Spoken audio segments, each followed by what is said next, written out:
My name is Dr. Amy Poulin, and I'm an equine surgeon with Zoetis.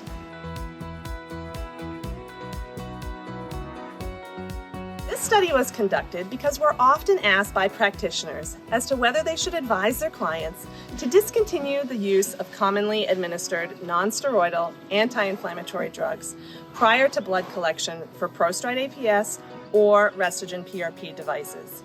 So, we partnered with key industry researchers from the University of Pennsylvania New Bolton Center to find out, and also to provide science-backed, clinically relevant answers in horses.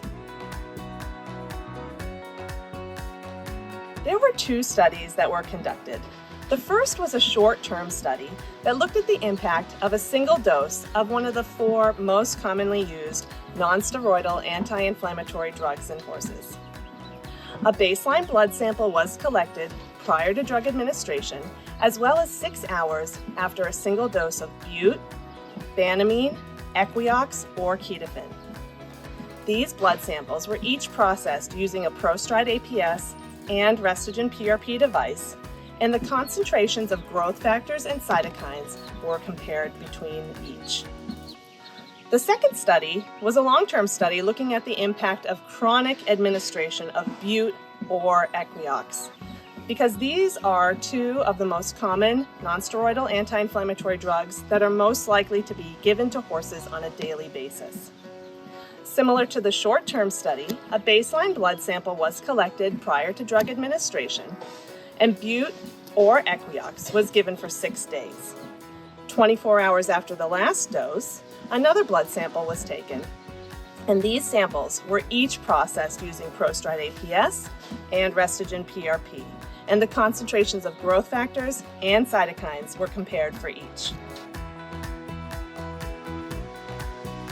The results of these studies indicated that the use of non-steroidal anti-inflammatory drugs, both in the short and the long term, do not affect the concentrations of cytokines or growth factors generated by Prostride APS or Restigen PRP devices when the blood was obtained for processing 6 hours after the single dose of bute, banamine, Equiox, or Ketaphin, or 24 hours after the last dose of bute or Equiox when given on consecutive days.